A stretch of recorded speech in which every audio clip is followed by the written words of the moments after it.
Hi friends, today we are talking about plant physiology पादप कार्यकी। पादप कार्यकी के अंदर मेन टॉपिक है पादप जल संबंध, पादप प्रकाश संश्लेषण, पादप श्वसन, खनिज अवशोषण और पादप वृद्धि एवं हार्मोन। इन सभी को हम किसके अंदर पढ़ेंगे? प्लांट फिजियोलॉजी या पादप कार्यकी के अंदर। ठीक है। अब सबसे इंपॉर्टेंट क्वेश्चन ये जेट के अंदर आ चुका है कि पादप कार्यकी के पिता कौन कहलाते हैं? स्टीफन हेल्स को पादप कार्यकी के पिता कहते हैं। इस चीज का ध्यान रखना। अब नेक्स्ट प्लांट फिजियोलॉजी पहला टॉपिक क्या है? पादप जल संबंध। इसके अंदर हम क्या पढ़ेंगे? पादपों के द्वारा जल का अवशोषण व खनिजों का अवशोषण। ठीक है। और पादप का कोशिका का जल के साथ क्या संबंध होता है उसके बारे में डिस्कस करेंगे। सेकंड थिंग क्या है? प्रकाश संश्लेषण। प्रकाश संश्लेषण आप सारे जानते हो। प्रकाश संश्लेषण क्या होता है? पादप के द्वारा प्रकाश की ऊर्जा को रासायनिक ऊर्जा में कन्वर्ट करना क्या कहलाता है? प्रकाश संश्लेषण। इसकी सारी डिटेल इसके अंदर डिस्कस करेंगे। थर्ड थिंग क्या है? पादप श्वसन। पादपों के द्वारा श्वसन कैसे किया जाता है, कौन कौन से पादप में कैसे श्वसन होता है, C3 पादप, C4 पादप, कैम प्लांट, सारे इसके अंदर डिस्कस करेंगे। पादप श्वसन के अंदर डिस्कस करेंगे। खनिज अवशोषण, खनिज का एक अलग से चैप्टर दिया गया है, ये आपके एग्री बायोलॉजी के अंदर भी दिया हुआ है, उसके अंदर भी डिस्कस करेंगे और यहाँ पे थोड़ा ब्रीफ डिस्कस करेंगे, ज्यादा नहीं। पादप वृद्धि एवं हार्मोन, इसके अंदर हम प्लांट ग्रोथ कैसे कैसे प्लांट ग्रोथ करता है, प्लांट का सीड कैसे ग्रोथ करता है उसका डिस्कस करेंगे। और हार्मोन जितने प्रकार के पाए जा रहे हैं, 2 प्रकार के ग्रुप में बांटा गया हार्मोन को, उसका डिस्कस करेंगे। ठीक है। तो सबसे पहले हम पढ़ रहे हैं पादप जल संबंध, इसके बारे में देखेंगे। आज का हमारा टॉपिक है पादप जल संबंध, प्लांट वाटर रिलेशन। इसके अंदर सबसे पहले हम टॉपिक पढ़ेंगे विसरण या डिफ्यूजन।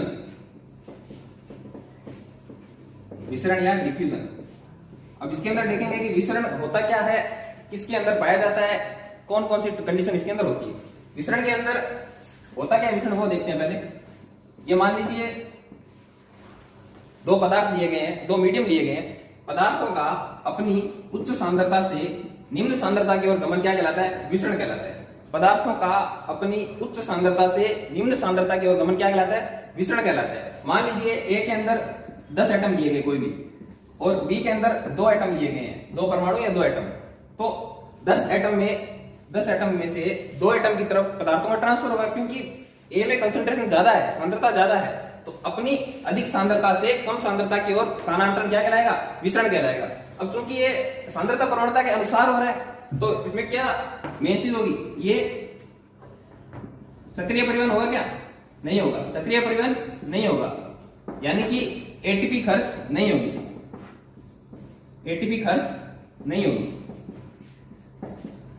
इस चीज का विषय ध्यान रखना। विसरण जो होती है वो ऊर्जा विहीन प्रक्रिया होती है। विसरण में किसी भी प्रकार की कोई भी ऊर्जा खर्च नहीं होती है। अब विसरण का पादपों में उपयोग क्या होता है वो देख लेते हैं। विसरण तीनों माध्यम में संभव होता है, ठोस में, द्रव में और गैस में। लेकिन सबसे ज्यादा विसरण जो होता है ना, वो गैसीय कंडीशन के अंदर होता है, उससे कम द्रव में, और लास्ट में ठोस की बात करेंगे। ठोस के अंदर हम ऐसा मानते हैं कि विसरण जो होता है वो नेग्लिजिबल होता है, एक तरह से बिल्कुल 0, और गैस सबसे ज्यादा विसरण होता है। पादपों के अंदर गैस का स्थानांतरण किस विधि द्वारा होता है? विसरण विधि द्वारा होता है। ये आगे टॉपिक आएगा, ध्यान रखना। पादपों में गैस का स्थानांतरण विसरण विधि द्वारा होता है। इंपॉर्टेंट क्वेश्चन है ये, ध्यान रखना। अब नेक्स्ट देखो, विसरण की बात पूरी हो गई। अब एक साइंटिस्ट था ग्राहम का विसरण का नियम। ग्राहम का विसरण का नियम, साइंटिस्ट था ग्राहम, उसने विसरण का नियम दिया था कि विसरण किस कंडीशन में होता है और उसके लिए आवश्यक शर्त क्या होती है। ग्राहम का विसरण का नियम क्या बोलता है कि विस्तृत होने वाला पदार्थ जो होता है उसकी जो डेंसिटी होती है ना, उसका जो घनत्व होता है, उसका व्युत्क्रमानुपाती वर्गमूल, यानी कि डिफ्यूजन होने वाले पदार्थ के अणुओं का घनत्व जो होता है उसका वर्गमूल कर लीजिए, उसका व्युत्क्रमानुपाती क्या होगा? विसरण की दर होगी। ठीक है, समझ गए बात? विसरण की दर, यानी कि विसरण की दर पदार्थ के घनत्व के वर्गमूल के व्युत्क्रमानुपाती होती है। इस चीज का ध्यान रखना। पदार्थ के घनत्व के वर्गमूल के व्युत्क्रमानुपाती, यानी कि पदार्थ का घनत्व जितना ज्यादा होगा विसरण की दर क्या होगी? उतनी ही कम होगी। इस चीज का ध्यान रखना। आर यहाँ पर पदार्थ के विसरण की दर है, और डी क्या है? यहाँ पर घनत्व है विसरण की दर, और डी है घनत्व पदार्थ का। इस चीज का ध्यान रखना। अब नेक्स्ट टॉपिक पढ़ते हैं हम, झिल्लियां। मिश्रण होने के लिए झिल्लियों की आवश्यकता होगी। किस किस प्रकार की झिल्लियां पादपों में पाई जाती हैं और कौन कौन सी कंडीशन में पाई जाती है। सबसे पहले पढ़ते हैं पारगम्य झिल्ली। पारगम्य झिल्ली नाम में लिखा हुआ है पारगम्य। पारगम्य का मतलब क्या है? पूर्णतः पारगम्य होगी, यानी कि कोई भी पदार्थ के आवागमन पे रोक नहीं लगेगी। इसका उदाहरण क्या होगा? कोशिका भित्ति। कोशिका भित्ति जो होती है वो किसी भी पदार्थ के आवागमन पर रोक नहीं लगाती है, यानी कि पूर्णतः पारगम्य झिल्ली कौन सी है? कोशिका भित्ति। सेकंड थिंग, अपारगम्य झिल्ली।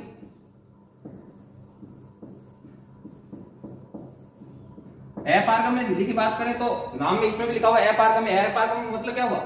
किसी भी पदार्थ का आवागमन नहीं होगा, यानी कि फिर कौन सी लेयर हो जाएगी? डेड लेयर, मृत कोशिकाओं की लेयर।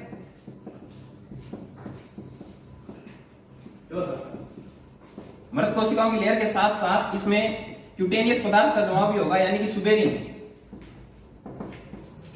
सुबेरिन का जमाव पाया जाएगा, यानी कि सुबेरिनीकृत झिल्लियां। उदाहरण क्या होगा इसका? सुबेरिनीकृत झिल्लियां। सुबेरिनीकृत झिल्लियां, इन झिल्लियों से किसी भी पदार्थ का आवागमन नहीं होगा, हालांकि जल का भी नहीं होगा। ठीक है। थर्ड हम देखिए अर्धपारगम्य झिल्ली। अर्धपारगम्य झिल्ली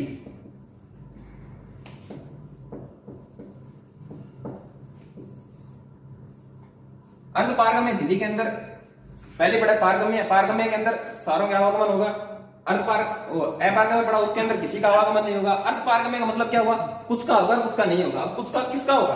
अर्धपारगम्य झिल्ली में ध्यान रखना, केवल और केवल विलायक यानी कि जल का आवागमन संभव होगा और किसी पदार्थ का नहीं हो सकता। केवल ओनली वाटर ट्रांसपोर्टेशन पॉसिबल, यानी कि केवल जल का विसरण होगा।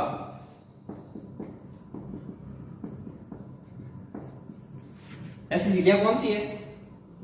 टोनोप्लास्ट। टोनोप्लास्ट को बोलते हैं रसदानी की झिल्ली।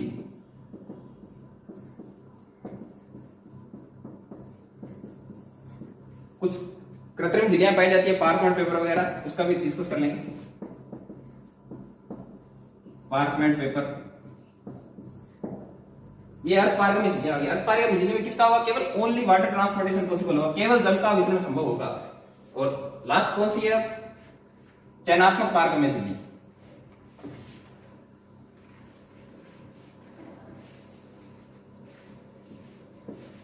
चयनात्मक पारगम्य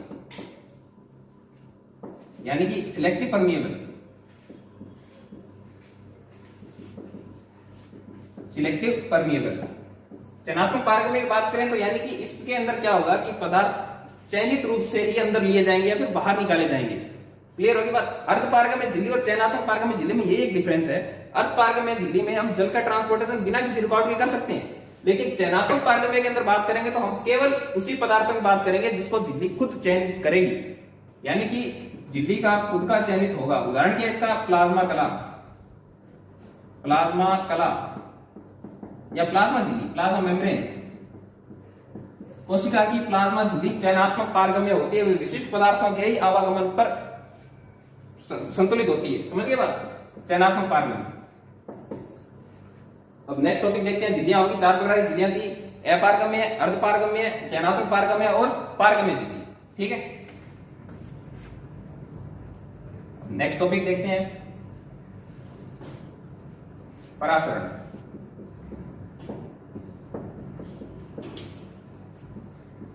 परासरण क्या होता है? परासरण एक स्पेशल टाइप का विसरण है। स्पेशल टाइप का विसरण है। बस इसके अंदर ऐड क्या करना है आपको?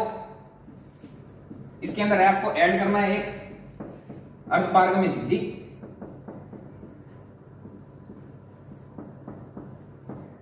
और वाटर, यानी कि एक ऐसा विसरण जिसके अंदर किसका रोल होगा? अर्धपारगम्य झिल्ली का रोल होगा। यानी कि इसका मतलब क्या हुआ? 2 सॉल्यूशन ले लीजिए आप, ए और बी। ए के अंदर जल की मात्रा है 5 लीटर, बी के अंदर जल की मात्रा है 5 लीटर, यानी कि जल समान है। अब ए के अंदर अणुओं की संख्या मान लीजिए 30 ग्राम है और बी के अंदर अणुओं की संख्या मान लीजिए 10 ग्राम है, तो हम क्या बोल सकते हैं, सांद्रता कहां पर ज्यादा है, सांद्रता ए में ज्यादा है, तो ए की सांद्रता क्या है, ज्यादा है, और बी की सांद्रता क्या है, कम है। अब ए की सांद्रता ज्यादा और बी की सांद्रता कम है, विसरण के नियम के अनुसार क्या होना चाहिए था कि ए अधिक सांद्रता से कम सांद्रता की ओर जाना चाहिए था, यानी कि पदार्थ का ए से बी की तरफ ट्रांसफर होना चाहिए था। लेकिन बात किसकी करें, परासरण की। परासरण में झिल्ली कौन सी है, अर्धपारगम्य झिल्ली। अर्धपारगम्य झिल्ली में हमने पहले बात की थी कि केवल और केवल जल का ही ट्रांसपोर्टेशन संभव होता है अर्धपारगम्य झिल्ली में, यानी कि अब केवल और केवल किसका ट्रांसपोर्टेशन होगा, जल का। अब जल की मात्रा कहां पर ज्यादा है, वैसे देखा जाए तो जल की मात्रा ए और बी में दोनों में समान है, लेकिन सांद्रता की बात करें तो जल की सांद्रता कहां पर कम है, बी के अंदर, सॉरी ए के अंदर। जल की सांद्रता ए के अंदर कम है, यानी कि जल की खुद की सांद्रता किसमें ज्यादा है, बी में। जल की सांद्रता किसमें ज्यादा है, बी में ज्यादा है। अब जल की सांद्रता बी में ज्यादा है तो जल अपनी अधिक सांद्रता से किधर गमन करेगा, कम सांद्रता की ओर, यानी कि परासरण के अंदर क्या होगा, जल की स्वयं की अधिक सांद्रता से कम सांद्रता की ओर गमन करना क्या कहलाएगा, परासरण कहलाएगा। या फिर इसको दूसरे शब्दों में क्या बोल सकते हैं, पदार्थ की सांद्रता कहां पर ज्यादा है, ए में, तो पदार्थ की कम सांद्रता से अधिक सांद्रता की ओर ट्रांसफर कहलाएगा परासरण। समझ गए बात, दो अलग अलग डेफिनेशन है इसकी। एक डेफिनेशन तो ये है कि जल की अधिक सांद्रता से कम सांद्रता की ओर गमन, या फिर पदार्थ की कम सांद्रता से अधिक सांद्रता की ओर गमन। इसमें कंफ्यूज नहीं होना है। पहले हम बात करें जल की, जिसकी सांद्रता, जिस पदार्थ की सांद्रता अधिक होगी तो उसमें ऑब्वियसली बात है जल की मात्रा क्या होगी, कम होगी। अब जल की मात्रा कम होगी, यानी कि बी के अंदर क्या है, जल की मात्रा क्या है, अधिक है, ए में क्या है, जल की मात्रा कम है, क्योंकि ए की सांद्रता क्या है, ज्यादा है। तो पदार्थों में जल का स्थानांतरण क्या होगा, बी से ए की तरफ। क्लियर होगी बात। लेकिन हम इसमें कंसंट्रेशन ए के अंदर ज्यादा दे रखी है तो हम क्या बोलेंगे कि यदि हम जल की बात नहीं करें, नॉर्मल कंसंट्रेशन की बात करें, ए से बी की ओर ट्रांसफर होगा। जल की अधिक मात्रा से कम मात्रा की ओर स्थानांतरण और पदार्थ की कम मात्रा से अधिक मात्रा की ओर स्थानांतरण, ये क्या कहलाता है, परासरण कहलाता है। इस चीज का ध्यान देना। अब इसका एक एक्सपेरिमेंट किया गया था, वो देख लेते हैं, थीसल कैप एक्सपेरिमेंट।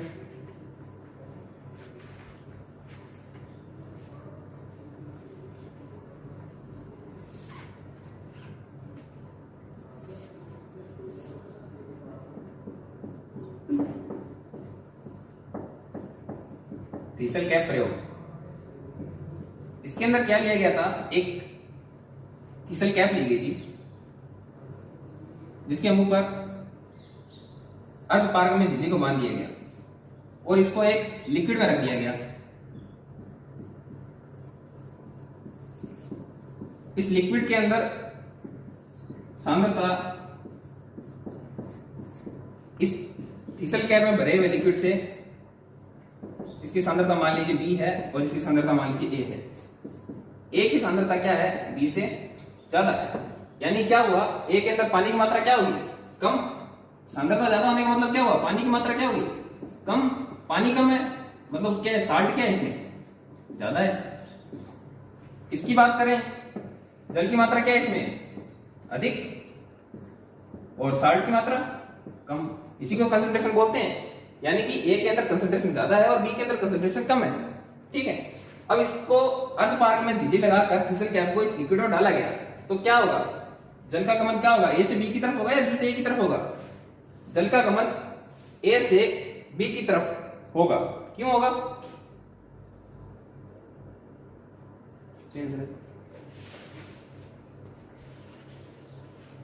तो परासरण का एक प्रयोग है थीसल कैप प्रयोग, इसकी बात करते हैं हम। इस प्रयोग के अंदर क्या किया गया था, एक थीसल की कैप ली गई थी जिसके मुंह पर अर्धपारगम्य झिल्ली को बांध दिया गया था। ठीक है।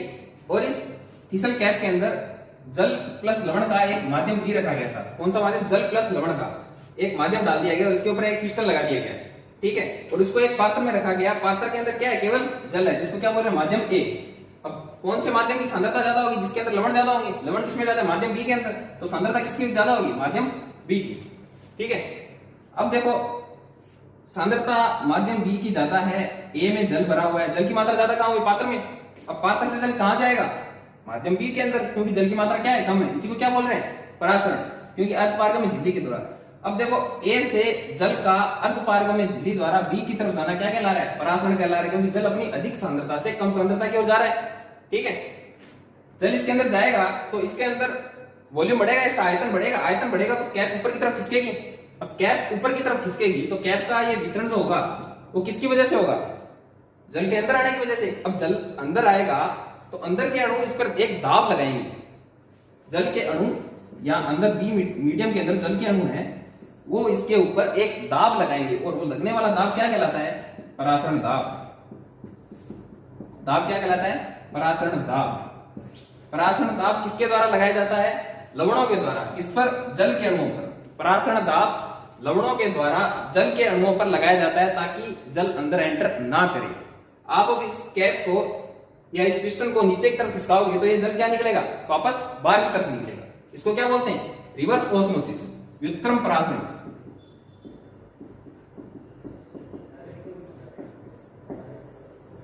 दो चीजें हो गई। जब जल अंदर जाएगा परासरण विधि द्वारा तब अंदर लवण के अणु इस पर एक दाब लगाएंगे, जिस दाब को क्या बोलते हैं? परासरण दाब। ठीक है, अब जल अंदर एंटर कर चुका है। अब हम पिस्टन के द्वारा इस जल को वापस बाहर निकालें तो उस जल को वापस बाहर निकालें तो उस प्रोसेस क्या बोलते हैं? व्युत्क्रम परासरण। क्या बोलते हैं? व्युत्क्रम परासरण, यानी कि परासरण का उल्टा। पहले जल अंदर आ रहा था, अब जल को क्या करें? बाहर निकाल रहे हैं। इसी व्युत्क्रम परासरण का उपयोग समुद्रों से खारे जल को मीठे जल में परिवर्तन करने के लिए किया जाता है। उसके अंदर क्या होता है कि बी मीडियम के अंदर समुद्र के जल को लिया जाता है और ए में साफ जल को लिया जाता है और इसको पिस्टन को दबाया जाता है। अब पारगम्य झिल्ली से पिस्टन को दबाएंगे तो लवण तो क्या रह जाएंगे? अंदर रह जाएंगे। लवण इस झिल्ली के अंदर ही रह जाएंगे, इस पिस्टन के अंदर ही रह जाएंगे, इस बीकर के अंदर रह जाएंगे, लेकिन साफ जल क्या हो जाएगा? बाहर की तरफ चला जाएगा। अब ये परासरण का उल्टा हो रहा है तो इसको क्या बोल रहे हैं? व्युत्क्रम परासरण। ठीक है, परासरण में क्लियर हो गया। जल का अपनी अधिक सांद्रता से कम सांद्रता की ओर गमन, या ओवरऑल मीडियम की बात करें तो कम सांद्रता से अधिक सांद्रता की ओर गमन क्या कहलाता है? परासरण कहलाता है। ठीक है, अब परासरण का प्रयोग कब किया जाता है, कब होता है? पादपों के अंदर क्या रोल होता है? पादपों के अंदर जल अवशोषण की प्रक्रिया किसके द्वारा होती है? परासरण विधि द्वारा होती है। पादपों में जल अवशोषण की क्रिया विधि परासरण ही है। इस चीज का ध्यान रखना आप। अब बात करते हैं परासरण को मापना कैसे होता है, मापन की विधि। इसको मापने के लिए ओस्मोस्कोप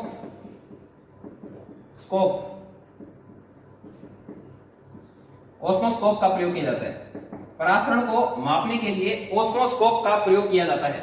ठीक है, दो प्रकार के ओस्मोस्कोप होते हैं। एक तो होते हैं पोटैटो ओस्मोस्कोप,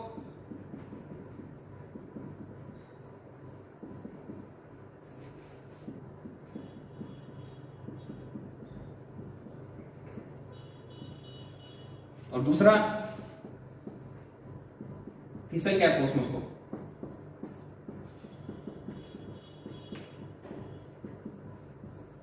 जेट के अंदर क्वेश्चन पूछा जाता है कि परासरण का मापन कौन से मीटर द्वारा किया जाता है? ओस्मोस्कोप द्वारा किया जाता है। इसी तरह रखना। और इसका प्रयोग कहां पे होता है? पादपों द्वारा जल अवशोषण में। ठीक है, परासरण का ये छोटा स्टोपी कंप्लीट हुआ। अब बात करें तो विसरण कितने प्रकार के हो सकते हैं? विसरण के प्रकार का अध्ययन करें। विसरण के प्रकार, विसरण के प्रकार की बात करें तो विसरण तीन प्रकार के हो सकते हैं। एक विसरण सरल विसरण, सेकंड पॉइंट सुसाध्य विसरण, और थर्ड पॉइंट सक्रिय परिवहन। विसरण तीन प्रकार के होते हैं, सरल विसरण, सुसाध्य विसरण और सक्रिय परिवहन। अब सरल विसरण नाम में लिखा हुआ सरल है, सिंपल है। क्या होगा? पादपों की या किसी पदार्थ की अधिक सांद्रता से कम सांद्रता की ओर गमन। नॉर्मल है ये, अधिक सांद्रता से कम सांद्रता की ओर गमन, बिना किसी ऊर्जा के, बिना एटीपी के। सरल विसरण के अंदर अधिक सांद्रता से कम सांद्रता के पदार्थों में गमन बिना एटीपी के। सुसाध्य विसरण के अंदर यही होगा, अधिक सांद्रता से कम सांद्रता की। यदि मान लीजिए ए की सांद्रता अधिक है अधिक सांद्रता से कम सांद्रता की, यहाँ पर अधिक सांद्रता है और यहाँ पर कम सांद्रता है। लेकिन इसके अंदर क्या होगा, इससे डिफरेंस क्या है, इसको पार करने के लिए एक प्रोटीन की आवश्यकता होगी। किसकी? प्रोटीन की। यानी कि पदार्थों का अपनी अधिक सांद्रता से प्रोटीन की सहायता से कम सांद्रता की ओर गमन। यहाँ पर प्रोटीन क्या होगा? एक वाहक होगा। प्रोटीन एक वाहक की तरह कार्य करेगा कोशिका के अंदर। जैसे ये सेल मेम्ब्रेन है और यहाँ पर एक प्रोटीन लगा होगा। सेल मेम्ब्रेन लिपिड की बाइलेयर होती है और उसके अंदर बीच में क्या होते हैं? प्रोटीन होते हैं। ठीक है, तो ये प्रोटीन क्या करते हैं? किसी पदार्थ को एंट्री के लिए रास्ता प्रदान करते हैं, कैरियर काम करते हैं, वाहक का काम करते हैं। तो इसी प्रोटीन की सहायता से यदि विसरण होगा तो उसको क्या बोलेंगे? सुसाध्य विसरण बोलेंगे। ठीक है, पर और सेकंड थिंग, इसमें एटीपी खर्च नहीं होगी। एटीपी खर्च नहीं होगी। ये एक तरह से निष्क्रिय प्रक्रिया है ये भी। ठीक है, सरल विसरण भी निष्क्रिय होगी, सुसाध्य विसरण भी निष्क्रिय होगी। अब तीसरा नाम सक्रिय परिवहन, नाम में लिखा हुआ सक्रिय। सक्रिय का मतलब क्या होता है? ऊर्जा। ऊर्जा मतलब एटीपी, यानी कि ऊर्जा देनी पड़ेगी। अब ऊर्जा देनी पड़ेगी तो अधिक सांद्रता से कम सांद्रता की ओर तक कभी ऊर्जा देनी नहीं पड़ती। यानी कि इसके अंदर क्या होगा? कम सांद्रता से पदार्थों का अधिक सांद्रता की ओर गमन होगा। कम सांद्रता से अधिक सांद्रता की ओर गमन होगा। अब कम सांद्रता से अधिक सांद्रता की ओर किसी चीज को भेजोगे तो सिंपल सी बात, ऊर्जा देनी पड़ेगी। यदि हम बात करें कि एक पहाड़ की बात कर लो, पहाड़ में नीचे से ऊपर जाने में क्या होती है? ऊर्जा हमेशा खर्च ज्यादा होती है बजाय ऊपर से नीचे आने की। ठीक है, तो कम सांद्रता से अधिक सांद्रता में जाओगे तो एटीपी खर्च होगी। इसका उदाहरण क्या हो सकता है? Sodium potassium pump. Sodium potassium pump कोशिका की झिल्ली में लगे होते हैं सोडियम पोटेशियम पंप, जो सोडियम को और पोटेशियम को अंदर बाहर जाने में सहायता करते हैं। ऊर्जा की आवश्यकता होती है, एटीपी खर्च होती है। ठीक है, तो विसरण के 3 प्रकार हो गए: सरल विसरण, सुसाध्य विसरण, सक्रिय परिवहन। ठीक है,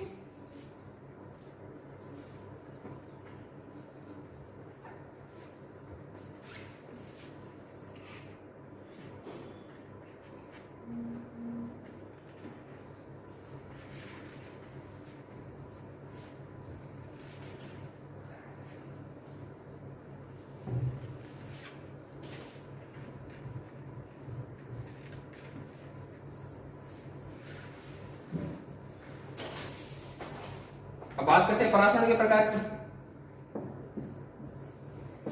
परासरण हमारे पास 2 प्रकार के हो सकते हैं: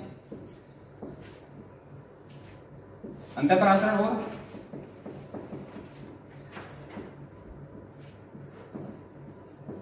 बहिःपरासरण। अंतःपरासरण और बहिःपरासरण। अंतःपरासरण मतलब क्या हुआ?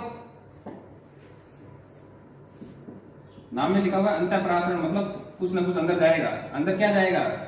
अर्धपारगम्य में झिल्ली लिखी है तो अंदर केवल और केवल जल जा सकता है, यानी कि जल का कोशिका में प्रवेश। जल का कोशिका में प्रवेश। अंतःपरासरण, अंतः मतलब अंदर कुछ जाएगा। परासरण विधि द्वारा केवल और केवल जल का अंदर एंट्री हो सकती है। क्यों हो सकती है जल के अंदर एंट्री? क्योंकि अर्धपारगम्य झिल्ली लगी होती है। अर्धपारगम्य झिल्ली केवल और केवल जल को ही अंदर एंट्री देती है। इसीलिए अंतःपरासरण में क्या होगा? जल का कोशिका के अंदर प्रवेश होगा।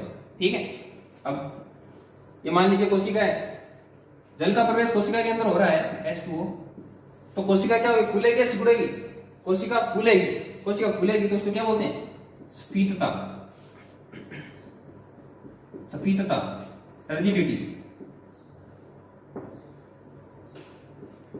ठीक है, जल का कोशिका में प्रवेश होगा तो कोशिका क्या होगी? फूलेगी। ठीक है, इसको क्या बोलते हैं? अंतःपरासरण। बहिःपरासरण की बात करें तो बहि मतलब बाहर। क्या बाहर जाएगा? जल का कोशिका से बाहर निकलना।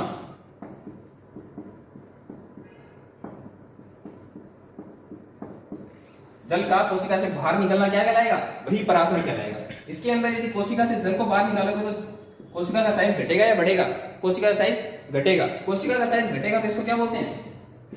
कोशिका सिकुड़ रही है, सिकुड़ना ना, सिकुड़ना।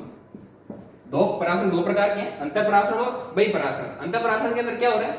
कोशिका के अंदर जल का प्रवेश हो रहा है और बहिःपरासरण के अंदर कोशिका से जल बाहर निकल रहा है। अब अंदर प्रवेश होगा तो कोशिका फूलेगी और बाहर निकलेगा तो कोशिका सिकुड़ेगी। 2 प्रकार ध्यान रखना, अंतःपरासरण और बहिःपरासरण। ठीक है, अब हम कुछ लिक्विड की बात करते हैं, कुछ मीडियम की बात करते हैं कि मीडियम किस प्रकार के हो सकते हैं। विलयन किस प्रकार, सॉल्यूशन किस प्रकार के होते हैं? विलयन, विलयन 3 प्रकार के हो सकते हैं। अतिपराश्री,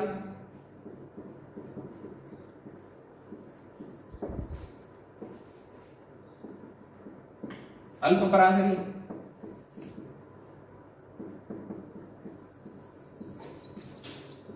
और थर्ड थिंग समपराश्री।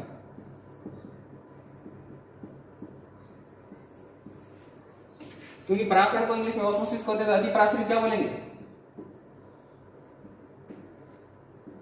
हाइपरऑस्मोटिक। अल्पपराश्री हाइपोऑस्मोटिक, समपराश्री आइसो। ठीक है, अतिपराश्री, अल्पपराश्री और समपराश्री 3 प्रकार के सॉल्यूशन हमारे पास। अब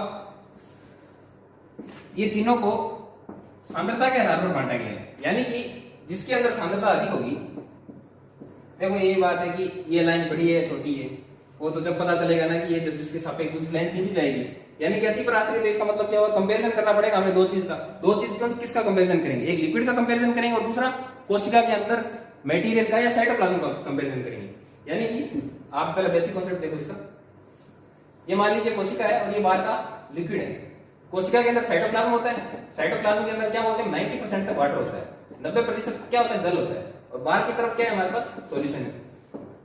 अब ये 3 जो मीडियम बांटे गए हैं वो इसी बेस पर बांटे गए हैं कि ये सॉल्यूशन जो है वो इस साइटोप्लाज्म की तुलना में ज्यादा पराश्री है, कम पराश्री है, ये इसके समान है। यानी कि इसकी कंसंट्रेशन जो है, साइटोप्लाज्म की कंसंट्रेशन मान लीजिए ए है और इसकी मान लीजिए बी है, बाहर लिखे हुए मीडियम की, तो ए की सांद्रता यदि बी से ज्यादा है, ए की सांद्रता बी से कम है, ए की सांद्रता बी के समान है। इस बेस पे 3 लिक्विड को बांटा गया है। अतिपराश्री का मतलब क्या हुआ कि बाहर रखा हुआ विलयन जो है, बाहर रखा हुआ विलयन को, विलयन बोल रहा हूं सीधा मैं, विलयन की सांद्रता कोशिका द्रव्य से, नाम में लिखा हुआ अतिपराश्री, यानी क्या होगी, अधिक है। विलयन की सांद्रता कोशिका द्रव्य से अधिक है। अल्पपराश्री की बात करें तो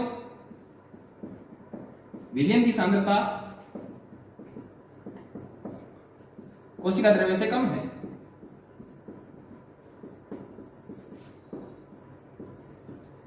और समपराश्री की बात करें तो विलयन की सांद्रता समान है किसके, कोशिका द्रव्य के। अतिपराश्री में बोल रहे हैं विलयन की सांद्रता कोशिका द्रव्य से अधिक है, अल्पपराश्री में विलयन की सांद्रता कोशिका द्रव्य से कम है, और समपराश्री के अंदर विलयन की सांद्रता कोशिका द्रव्य के समान है। यदि अतिपराश्री के विलयन के अंदर रखोगे तो कोशिका कौन सी कंडीशन शो करेगी, अल्पपराश्री के अंदर रखोगे तो कोशिका कौन सी कंडीशन शो करेगी, और समपराश्री के अंदर रखोगे तो कौन सी कंडीशन शो होगी। इन तीनों के बारे में डिस्कस करते हैं। ठीक है, सबसे पहले हम एक टॉपिक पढ़ेंगे, जीव द्रव्य कुंचन, उसके बाद इस पे आएंगे।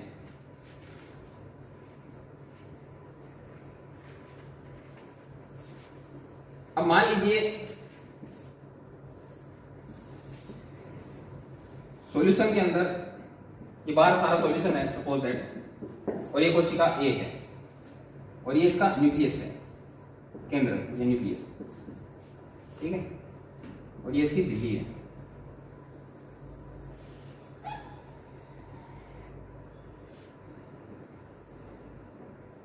ये कोशिका भित्ति और ये कोशिका झिल्ली। ध्यान देने वाली बात वही है, ये कोशिका भित्ति और ये कोशिका झिल्ली। अब इस कोशिका को यदि आप अतिपराश्री विलयन में रखो, कौन से विलयन में, अतिपराश्री, अतिपराश्री, यदि अतिपराश्री विलयन में रखेंगे तो क्या होगा, अतिपराश्री का मतलब क्या होता है, बाहर का जो मीडियम होगा उसकी सांद्रता क्या होगी, ज्यादा होगी, किससे, कोशिका की तुलना में। कोशिका की सांद्रता क्या होगी, कोशिका की द्रव्य की कम होगी। अब बाहर सांद्रता ज्यादा है, अंदर सांद्रता क्या है, कम है, तो जल कहां आएगा, सिंपल सी बात है, तो जल की मात्रा क्या होगी, ज्यादा। 3 प्रकार के विलयन आपने देख लिए थे, 3 प्रकार के विलयन आपने देख लिए थे। अब देखते हैं हम जीव द्रव्य कुंचन। जीव द्रव्य कुंचन, जीव द्रव्य कुंचन क्या चीज है? ये कोशिका, कोशिका की कोशिका भित्ति,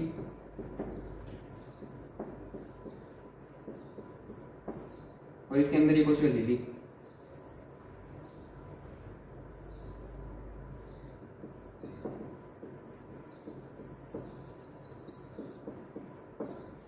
और इसमें न्यूक्लियस केंद्र। ठीक है, अब साइटोप्लाज्म रहा हुआ इसमें कोशिका द्रव्य, उसकी कोई ना कोई सांद्रता है। यदि इस कोशिका को अति पराशरी विलयन में रख दिया जाए, कौन से विलयन में? अति पराशरी, अति पराशरी विलयन। अति पराशरी विलयन का मतलब क्या हो, पहले तो ये बताइए। इसके अंदर लवण की संख्या क्या होगी, मात्रा क्या होगी? ज्यादा होगी, और जल की मात्रा क्या होगी? जल की मात्रा क्या होगी? कम होगी। लवण की मात्रा ज्यादा होगी, जल की मात्रा कम होगी। ठीक है, इस चीज का ध्यान रखना।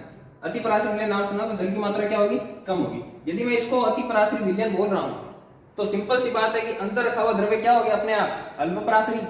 कंपैरिजन की बात करें ना, अति पराशरी का मतलब क्या हुआ कि बाहर का विलयन की सांद्रता ज्यादा है। यदि बाहर की विलयन की सांद्रता ज्यादा है तो अंदर क्या होगी? कम होगी। साइटोप्लाज्म की सांद्रता क्या होगी? मतलब कम। सांद्रता कम होने का मतलब क्या होता है? जल क्या हो गया? अधिक। सांद्रता कम होने का मतलब क्या हो गया? जल क्या हो गया? अधिक। अब आप इस चीज को देखिए, साइटोप्लाज्म के अंदर जल की मात्रा अधिक होगी और बाहर रखे हुए विलयन में क्या है? जल की मात्रा कम है। जल किधर से किधर की ओर गमन करेगा? जल साइटोप्लाज्म से बाहर जाएगा या साइटोप्लाज्म के अंदर आएगा? यानी कि बाह्य परासरण होगा या अंतर परासरण होगा? जल हमेशा अपनी अधिक सांद्रता से कम सांद्रता की ओर गति करता है। अधिक सांद्रता कोशिका के अंदर है और कम सांद्रता का है कोशिका से बाहर, तो जल क्या होगा? बाहर निकलेगा। जल क्या होगा? बाहर निकलेगा। अब जब जल बाहर निकलेगा तो जल का कोशिका से बाहर निकलना क्या कहलाता है? बहिःपरासरण। जल का कोशिका से बाहर निकलना क्या कहलाता है? बहिःपरासरण। अब बहिःपरासरण होगा, कोशिका से जल बाहर निकलेगा तो कोशिका की भित्ति क्या होगी? सॉरी, झिल्ली क्या होगी? सिकुड़ना स्टार्ट हो जाएगी। ये एक कंडीशन ए थी। कंडीशन बी देखते हैं।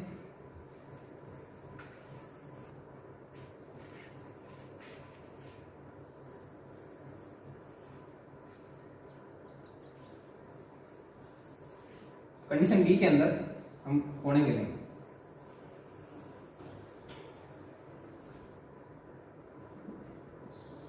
Cell membrane. कंडीशन बी के अंदर हम देखेंगे, ए के अंदर कोशिका झिल्ली कोशिका भित्ति से चिपकी हुई थी या एकदम एंटाइट थी। बी कंडीशन के अंदर क्या हो जाएगा? ये कोनों से मुड़ जाएगी।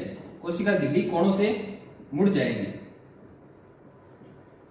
इस कंडीशन को काफी ध्यान से देखना। कंडीशन बी और कंडीशन ए में डिफरेंस क्या है? यही एक डिफरेंस है कि इसके कॉर्नर जो होते हैं कोशिका झिल्ली के, वो क्या हो जाते हैं? मुड़ जाते हैं, यानी कि अंदर की ओर गमन करने लग जाते हैं। इस कंडीशन को बोलते हैं प्राथमिक जीव द्रव्य कुंचित अवस्था, प्राइमरी प्लाज्मोलाइट सेल। इस कंडीशन के अंदर हम परासरण का मापन कर सकते हैं। इस कंडीशन के अंदर हम परासरण का मापन कर सकते हैं। वेरी इंपॉर्टेंट क्वेश्चन है, ध्यान रखना। प्राथमिक जीव द्रव्य कुंचित अवस्था के अंदर ही परासरण का मापन किया जा सकता है। ठीक है, अब चूंकि जल अभी भी बाहर निकल रहा है, जल जब तक बाहर निकलेगा, जब तक ए को साइटोप्लाज्म के अंदर जल की मात्रा और बाहर के मीडियम में जल की मात्रा क्या ना हो जाए? बराबर ना हो जाए, जल तब तक बाहर निकलेगा। ठीक है, कंडीशन ए के अंदर जल बाहर निकलना शुरू हुआ, बी के अंदर क्या होगा कि कोशिका भित्ति जो झिल्ली जो होती है वो अंदर की तरफ मुड़ना शुरू कर देती है, और सी कंडीशन के अंदर क्या हो जाएगा? बिल्कुल सिकुड़ जाएगी कोशिका झिल्ली।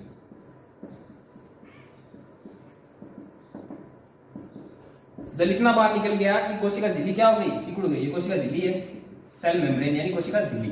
ठीक है, ये कंडीशन सी है। इसको बोलते हैं जीव द्रव्य कुंचित अवस्था। जीव द्रव्य कुंचित अवस्था, जीव द्रव्य कुंचित अवस्था, इसको एक नाम और दिया गया है प्लाज्मोलाइसिस। प्लाज्मोलाइसिस, यानी कि यहीं लिख रहा हूं ना, जीव द्रव्य कुंतल क्या बोलते हैं? प्लाज्मोलाइसिस। प्लाज्मोलाइसिस किस कंडीशन के अंदर होगा, पहले ये देख लीजिए। जब एक कोशिका को अति पराश्रयी विलयन के अंदर रखा जाएगा, तब कोशिका के साइटोप्लाज्म से जल बाहर निकलेगा। अब जल बाहर क्यों निकलेगा? क्योंकि अति पराश्रयी विलयन के अंदर जल की मात्रा कम होती है। अगर यहाँ पर जल की मात्रा कम है तो अंदर क्या होगी? जल की मात्रा ज्यादा होगी। और जल हमने पहले पढ़ा था, पराशरण विधि के अंदर क्या होता है? अपनी अधिक सांद्रता से कम सांद्रता की होती है। जल की अधिक सांद्रता की बात कर रहे हैं, ओनली सांद्रता की बात नहीं कर रहे हैं, जल की सांद्रता की। जल अपनी अधिक सांद्रता से कम सांद्रता के बाहर जाएगा, तो जैसे ही कोशिका से जल बाहर निकलना शुरू होगा, साइटोप्लाज्म क्या होगा? सिकुड़ना शुरू होगा। कोशिका झिल्ली जो होगी वो भी सिकुड़ना शुरू होगी। अब सिकुड़ते सिकुड़ते पहली कंडीशन क्या आएगी? कोशिका झिल्ली अपने किनारों से हटेगी। कोशिका झिल्ली जब किनारों से हटेगी तो गोलाई के अंदर आ जाएगी, पूरी गोलाई के अंदर आएगी, जिसको हम क्या बोलते हैं? प्राथमिक जीव द्रव्य कुंचित अवस्था। इस अवस्था के अंदर पराशरण का अध्ययन किया जाता है। ठीक है, ये कंडीशन बी होगी। अब क्योंकि जल तब तक बाहर निकलेगा तब तक साम्यावस्था स्थापित ना हो जाएगी। ठीक है, सी कंडीशन की बात करें, इसके अंदर पूरी कोशिका मेम्ब्रेन, सेल मेम्ब्रेन जो होगी वो सिकुड़ जाएगी। ठीक है, क्यों सिकुड़ जाएगी? क्योंकि जल क्या हो गया? बाहर निकल गया। अब जल बाहर निकल गया, कोशिका झिल्ली एक तरफ आ गई, कोशिका भित्ति वैसे ही वैसे रहेगी। कोशिका भित्ति वैसे ही वैसे क्यों रहेगी? इसका कारण क्या है? क्योंकि कोशिका भित्ति क्या होती है? मृत होती है। इस पे पराशरण का कोई प्रभाव नहीं पड़ता, ये वैसे की वैसे ही रहेगी। ठीक है, अब कोशिका झिल्ली और कोशिका भित्ति के बीच में जो गैप क्रिएट हुआ है, इधर ध्यान देना, इस गैप के अंदर क्या भरा जाता है? ये क्वेश्चन है कि जब कोशिका को अति पराश्रयी विलयन में रखा जाता है, तब जीव द्रव्य कुंचन जो होता है उसके अंदर सिकुड़ी हुई कोशिका झिल्ली और कोशिका भित्ति के बीच में क्या भरा जाता है? दो ही ऑप्शन है, क्या होगा? या तो अति पराश्रयी विलयन होगा या अल्प पराश्रयी विलयन होगा। ठीक है, तो इसके अंदर आप ध्यान रखना, अल्प पराश्रयी विलयन दिख जाता है। अल्प पराश्रयी विलयन, इसको अलग से लिख देता हूं एक बार।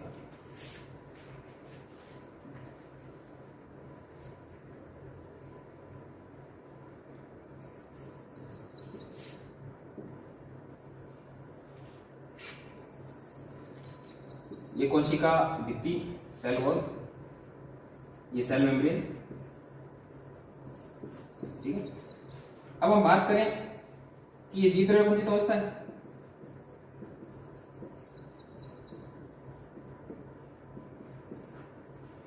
तो जीव द्रव्य कुंचित अवस्था मैंने आपको बताया कि इस रिक्त स्थान में, ये जो रिक्त स्थान क्रिएट हुआ है कोशिका भित्ति और झिल्ली के बीच में, इसमें क्या भरा जाता है? अति पराश्रयी विलयन। अब क्वेश्चन ये है कि इसके बीच में अति पराश्रयी विलयन कहां से आया? जल तो बाहर निकल रहा था, कोशिका झिल्ली से बाहर निकल गया सारा जल, तो फिर ये अति पराश्रयी विलयन इन दोनों के बीच में कैसे आ गया? क्वेश्चन ये है। तो आप बेसिक कॉन्सेप्ट की तरफ ध्यान दें कि कोशिका भित्ति जो होती है किसी भी पदार्थों के आवागमन को नहीं रोकती। कोशिका भित्ति किसी भी पदार्थों के आवागमन को नहीं रोकती। जब इस कोशिका को अति पराश्रयी विलयन में रखा जाएगा तो जल तो बाहर निकल जाएगा, लेकिन कोशिका झिल्ली से तो केवल जल ही बाहर निकल पाएगा, अति पराश्रयी विलयन अंदर नहीं घुस पाएगा। लेकिन कोशिका भित्ति तो किसी के आवागमन को नहीं रोकती ना, तो ये क्या होगा? अति पराश्रयी विलयन अंदर आ जाएगा। और ये कहां रहेगा? कोशिका झिल्ली और भित्ति के मध्य। ठीक है, इस चीज का ध्यान रखना, अति पराश्रयी विलयन दोनों बीच में रखा जाता है। अब जीव द्रव्य कुंचित अवस्था की बात करें। अब जीव द्रव्य कुंचन होता है क्या है, एक बार थोड़ा डिस्कशन देख लेते हैं। जब कोशिका को अति पराश्रयी विलयन में रखा जाता है तो कोशिका से क्या होगा? जल बाहर निकलता है। जल बाहर क्यों निकलता है? क्योंकि जल की सांद्रता कहां पर ज्यादा होती है? कोशिका के अंदर ज्यादा होगी। कोशिका के अंदर सांद्रता ज्यादा होगी तो जल बाहर निकलेगा, तो कोशिका झिल्ली होती है वो सिकुड़ जाती है और एक तरफ हो जाती है, और कोशिका भित्ति वैसी वैसी रहती है। वैसी क्यों रहती है? क्योंकि मृत होती है। ठीक है, तो ये जीव द्रव्य कुंचन की बात कर ली। अब हम बात करते हैं कि जीव द्रव्य कुंचन से जो कोशिका सिकुड़ी है, क्या वो वापस सही हो सकती है? क्या जीव द्रव्य कुंचित कोशिका को सामान्य कोशिका में परिवर्तित किया जा सकता है? बिल्कुल किया जा सकता है, यदि आप इस कोशिका को वापस से फ्रेश वाटर के अंदर रख दो। यदि इस कोशिका को वापस से फ्रेश वाटर के अंदर रख दो। फ्रेश वाटर का मतलब क्या हो गया? अल्प पराश्रयी विलयन।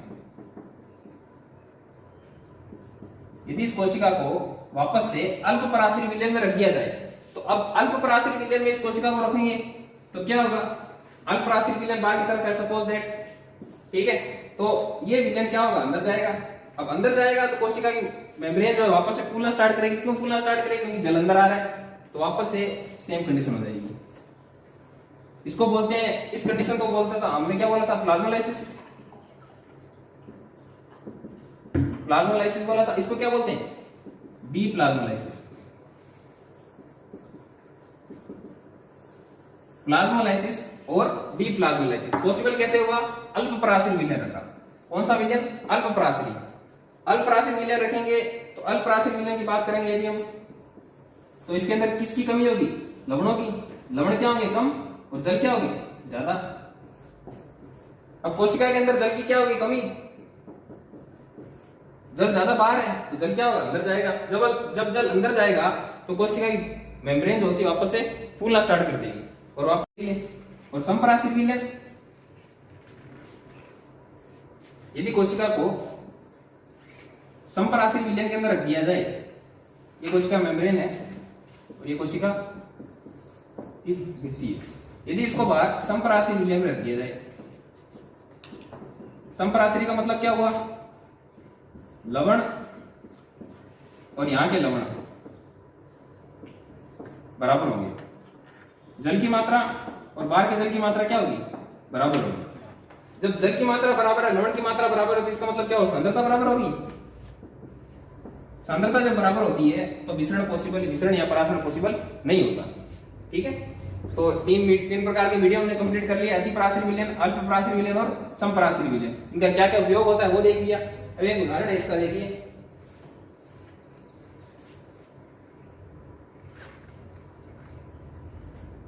एनसीईआरटी में एक उदाहरण दे रखा है कि यदि अंगूर को शर्करा के घोल में डाल दिया जाए, शर्करा का घोल, और ये क्या है, अंगूर। अब अंगूर के अंदर क्या होगी, कोशिकाएं होंगी। अंगूर के अंदर कोशिकाएं होगी और कोशिकाओं के अंदर साइटोप्लाज्म होगा। शर्करा सॉल्यूशन का मतलब क्या हुआ कि इस शर्करा के घोल का और इस साइटोप्लाज्म की सांद्रता का कंपैरिजन करें तो सांद्रता ज्यादा किसकी होगी, शर्करा के घोल की। तो शर्करा के घोल की सांद्रता साइटोप्लाज्म ज्यादा हुई तो किस प्रकार का सॉल्यूशन हो गया, ये एक तरह से अतिपराश्रित विलयन हो गया। अतिपराश्रित विलयन हो गया। अब अतिपराश्रित विलयन ये है, अंगूर को अंदर डाल रखा है तो क्या होगा, बहिःपरासरण होगा। क्या होगा, बहिःपरासरण होगा। बहिःपरासरण का मतलब क्या होता है, कोशिका से जल का बाहर निकलना। अब जल जब बाहर निकल जाएगा तो इससे क्या बन जाएगा, किशमिश। अंगूर से किशमिश का निर्माण कौन सी प्रक्रिया का उदाहरण है, बहिःपरासरण। बहिःपरासरण द्वारा अंगूर से किशमिश का निर्माण किया जाता है, ठीक है। तो ये परासरण के बारे में हो गया।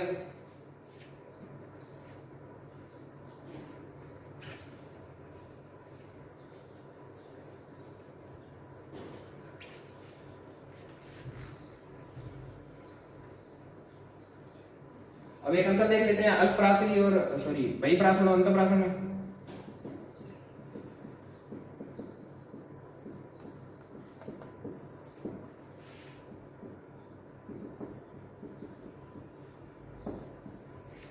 दो ही बातें लिखेंगे इसमें। बहिःपरासरण का मतलब क्या होता है, जल का बाहर निकलना, जल का कोशिका से बाहर निकलना। अंतःपरासरण मतलब क्या हो, जल का कोशिका में एंट्री सेल के अंदर, ठीक है। अब जल जब कोशिका से बाहर निकल रहा है तो इसका मतलब क्या हुआ कि जल की मात्रा जो कोशिका के अंदर ज्यादा है या बाहर लिक्विड में, सॉल्यूशन में, ये सॉल्यूशन है और ये सेल है। तो बाहर के मीडियम में सांद्रता ज्यादा होगी, अंदर के मीडियम में सांद्रता ज्यादा होगी। अब जल बाहर निकलेगा, सिंपल सी बात है, सांद्रता कहां पर ज्यादा है, बाहर ज्यादा है। तो ये कौन से मीडियम में पॉसिबल होगा, अतिपराश्रित विलयन में। अतिपराश्रित विलयन में बहिःपरासरण होता है और अंतःपरासरण कब होता है, अल्पपराश्रित विलयन में। अल्पपराश्रित विलयन में, अल्पपराश्रित विलयन के अंदर कोशिका को यदि अल्पपराश्रित विलयन में रखा जाएगा, अल्पपराश्रित मतलब क्या हो, सांद्रता क्या है, कम। सांद्रता क्या है, कम। सांद्रता कम का मतलब क्या हो, जल क्या है, ज्यादा। जल ज्यादा है तो जल अंदर आएगा, अंदर आएगा तो उसको क्या बोले, परासरण दाब।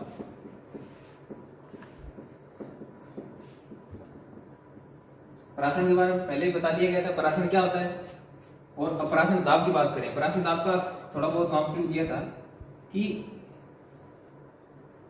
एक्सपेरिमेंट याद करो, आपको बताया था जब तीसरे क्या पढ़ा, इसके अंदर जब जल अंदर जा रहा था तब ये विलय के अणु इस विलाय के जल पर एक दाब लगा रहे थे।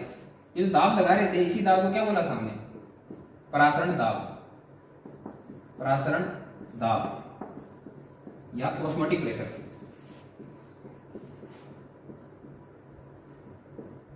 परासरण दाब को ओपी से रिप्रेजेंट किया जाता है, पेपर के अंदर डायरेक्ट ओपी लिखा हुआ आता है, तो ध्यान रखना, ऑस्मोटिक प्रेशर या ओपी। किसको बोलते हैं, परासरण दाब। परासरण दाब होता है क्या है, विलय के अणुओं द्वारा, विलय के अणुओं द्वारा विलायक या जल पर लगाया गया दाब। कौन सी कंडीशन के अंदर, परासरण के दौरान। परासरण के दौरान विलय के अणुओं द्वारा विलायक या जल पर लगाया गया दाब क्या कहलाता है, परासरण दाब या ऑस्मोटिक प्रेशर कहलाता है। ठीक है, ऑस्मोटिक प्रेशर कहलाता है। अब हम बात करेंगे शुद्ध जल की बात करें, शुद्ध जल। शुद्ध जल के अंदर ओपी का मान क्या होगा, शुद्ध जल में ओपी का मान क्या होगा, शुद्ध जल के अंदर ओपी का मान 0 होगा।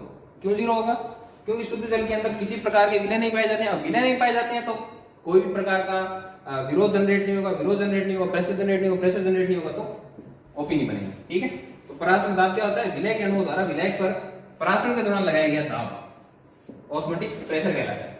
ठीक है, सेकंड प्रेशर की बात करें,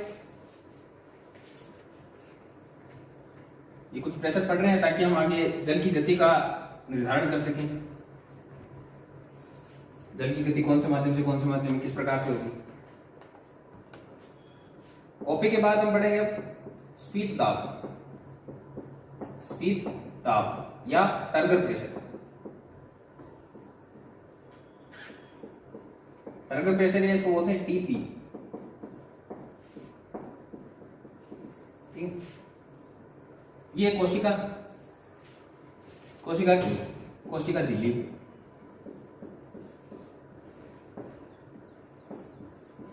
और ये कोशिका कोशिका भित्ति है, और ये कोशिका झिल्ली।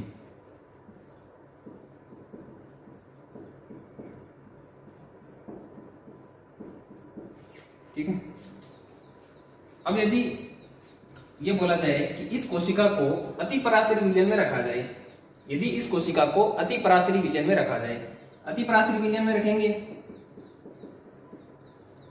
अति पराशरी का मतलब क्या हो, जल की मात्रा क्या है, कम। अब बाहर जल की मात्रा कम है तो अंदर जल की मात्रा क्या होगी, ज्यादा। समझ गए बात। इस कंडीशन के अंदर क्या होता है, जल बाहर निकलता है। क्लियर होगी बात।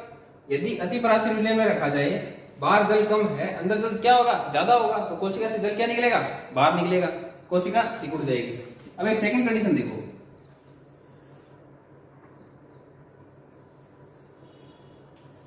यदि इसे अल्प पराशरी विलयन में रखा जाए, यदि इसे अल्प पराशरी विलयन में रखा जाए, अल्प पराशरी का मतलब क्या हो, जल की मात्रा ज्यादा, अंदर जल की मात्रा क्या हो गई, कम। ये कंपैरिजन समझ में आ रहा है ना, जल की मात्रा बाहर ज्यादा कैसे, क्योंकि अल्प पराशरी विलयन का मतलब क्या होता है, कोशिका की तुलना में जल की मात्रा ज्यादा है, तुलना में ज्यादा है तो मतलब अंदर क्या हो गई, कम हो गई। अब क्या होगा, जल अंदर जाएगा। अब जब अंदर जल जाएगा तो कोशिका झिल्ली जो है भित्ति पे दाब लगाएगी। ध्यान देना इस बात का कि जब जैसे कोशिका के अंदर जल जाएगा तो कोशिका झिल्ली जो है कोशिका भित्ति पर एक दाब जनरेट करेगी, प्रेशर जनरेट करेगी। ये जो दाब लगेगा, इसी दाब को क्या बोलते हैं, स्फीत दाब। आपको पहले बताया था मैंने कि जैसे ही जल अंदर जाएगा तो कोशिका स्फीतता की ओर जाएगी, स्फीतता की ओर जाएगी तो स्फीतता की कंडीशन के अंदर जो दाब लगेगा उस दाब को क्या बोलते हैं, स्फीत दाब। यानी कि ये मान लीजिए आप कोशिका झिल्ली है और ये है कोशिका भित्ति।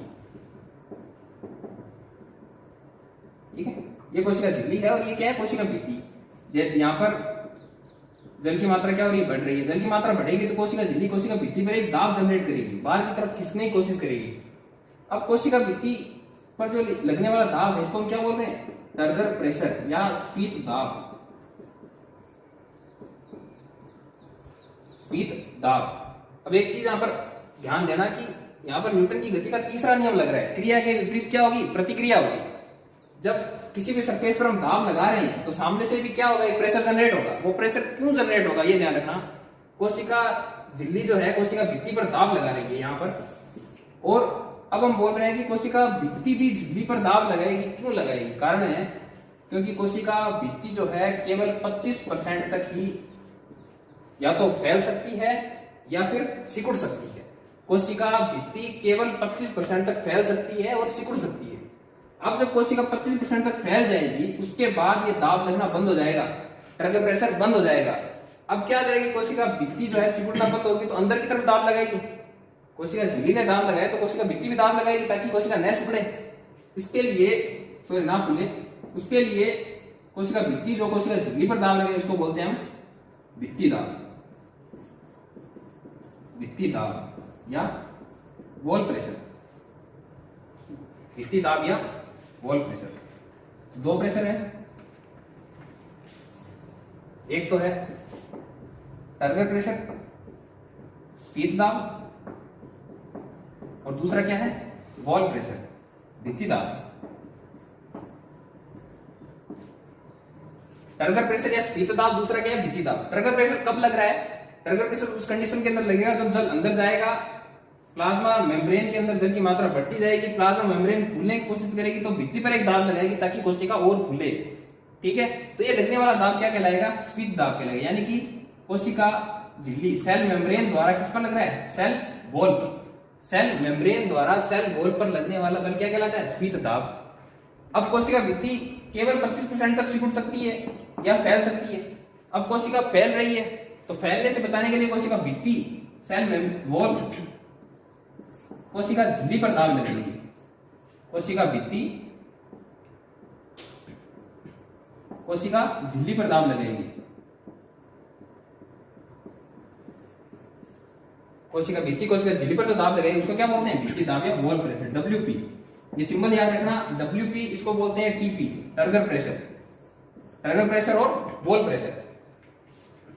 अब सिंपल सी बात है कि न्यूटन की गति के तीसरे नियम के अनुसार फिर जो टीपी का मान होगा वही क्या होगा, डब्ल्यूपी का मान होगा। यानी कि क्रिया के विपरीत जो प्रतिक्रिया होगी दोनों का मान क्या होगा, समान होगा। यानी कोशिका मेम्ब्रेन या कोशिका झिल्ली जो है वो कोशिका भित्ति पर जो दाब लगाएगी उसका मान, और कोशिका भित्ति जब वापस से कोशिका झिल्ली पर दाब लगाएगी उसका मान, दोनों का मान क्या होगा, बराबर होगा।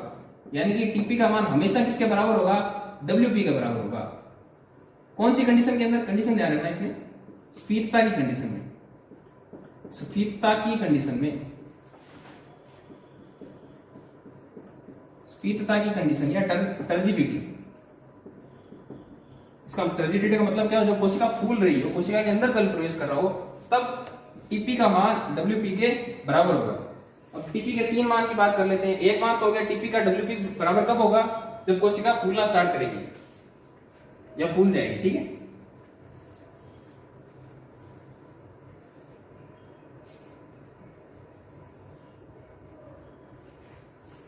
इस कंडीशन के अंदर डब्ल्यूपी का मान और टीपी का मान क्या होगा, बराबर होगा। एक बार दोबारा देख लीजिए इसको।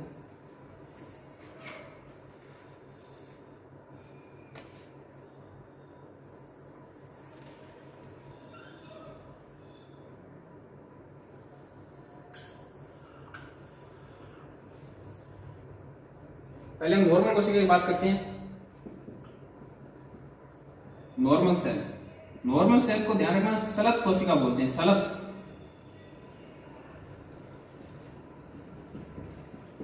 सलत कोशिका, ये इसका दूसरा नाम होता है फ्लैसिड सेल। फ्लैसिड सेल या सलत कोशिका, इसके अंदर क्या होगा कि कोशिका झिल्ली जो है सेल मेम्ब्रेन वो कोई भी दाब कोशिका भित्ति पर नहीं लगाई। क्यों नहीं लगाई, क्योंकि जल अंदर एंट्री नहीं हो रही है। जब तक जल की एंट्री अंदर नहीं होगी तब तक क्या होगा, कोशिका झिल्ली जो है कोशिका भित्ति पर कोई दाब नहीं लगाएगी। ठीक है, इस कंडीशन के अंदर हम टर्गर प्रेशर की बात करें स्फीत दाब क्या होता है? स्फीत दाब होता है जब कोशिका झिल्ली जो है भित्ति पर दाब लगाती है। इस कंडीशन में कोई दाब लगेगा क्या? नहीं लगेगा। तो टीपी का मान क्या हो गया? 0। अब टीपी का मान 0 है, यदि सेल मेम्ब्रेन सेल वॉल पर कोई प्रेशर नहीं लगा रही है तो सिंपल सी बात है सेल वॉल भी सेल मेम्ब्रेन पर कोई प्रेशर नहीं लगाएगी, तो डब्ल्यूपी का मान क्या हो गया? 0। तो ये कंडीशन ध्यान रखना, जब हम सलत कोशिका या फ्लैसिड सेल की बात करते हैं तब टीपी का मान क्या होता है? 0 होता है। डब्ल्यूपी का मान भी क्या होता है? 0 होता है। ठीक है। सेकंड कंडीशन की बात करें, ये सलत कोशिका थी। अब स्फीत कोशिका की बात करें, स्फीत कोशिका के अंदर क्या होता है? थोड़ी देर पहले बात की थी कि जब कोशिका के अंदर जल एंट्री लेता है तो कुछ समय बाद कोशिका झिल्ली जो है कोशिका भित्ति पर दाब लगाना शुरू कर देती है। सेल मेम्ब्रेन सेल वॉल पर एक दाब लगाना शुरू कर देती है। ठीक है, उसको क्या बोलते हैं? Turgor pressure. अब जब सेल मेम्ब्रेन सेल वॉल पर दाब लगा रही है तो सेल वॉल भी सेल मेम्ब्रेन पर दाब लगाएगी, तो टीपी का मान किसके बराबर हो गया? डब्ल्यूपी के बराबर हो गया। कौन सी कंडीशन के अंदर? स्फीत तो कोशिका की कंडीशन में, यानी कि टर्जिड सेल। ठीक है, पहली कंडीशन फ्लैसिड सेल, दूसरा टर्जिड सेल। तीसरी कंडीशन बात करें, तीसरी कोशिका कौन सी कंडीशन हो सकती है? सिकुड़ी व्यवस्था।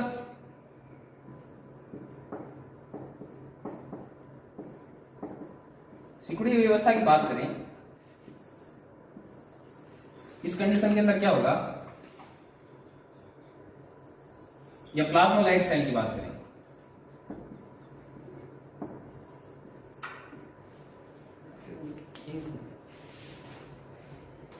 तीसरी कंडीशन कौन सी है?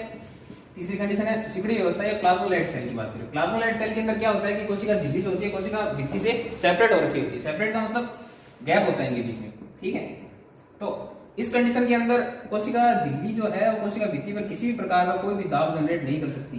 ठीक है, तो यहां पर टर्गर प्रेशर का मान क्या होगा? 0 होगा। टर्गर प्रेशर का मान 0 होगा तो वॉल प्रेशर का मान भी क्या होगा? 0 होगा। ठीक है, तो नॉर्मल सेल या फ्लैसिड सेल के अंदर टर्गर प्रेशर का मान क्या होता है? 0 होता है। स्फीत कोशिका के अंदर टर्गर प्रेशर का मान वॉल प्रेशर के बराबर होता है। प्लाज्मोलाइट सेल के अंदर बात करें तो टर्गर प्रेशर का मान 0 होता है, वॉल प्रेशर का मान भी क्या होगा? 0 होगा। ठीक है, ये तीन कंडीशन ध्यान रखना आप। ठीक है सर, आप आज के लिए इतनी मेरे को सोच रहा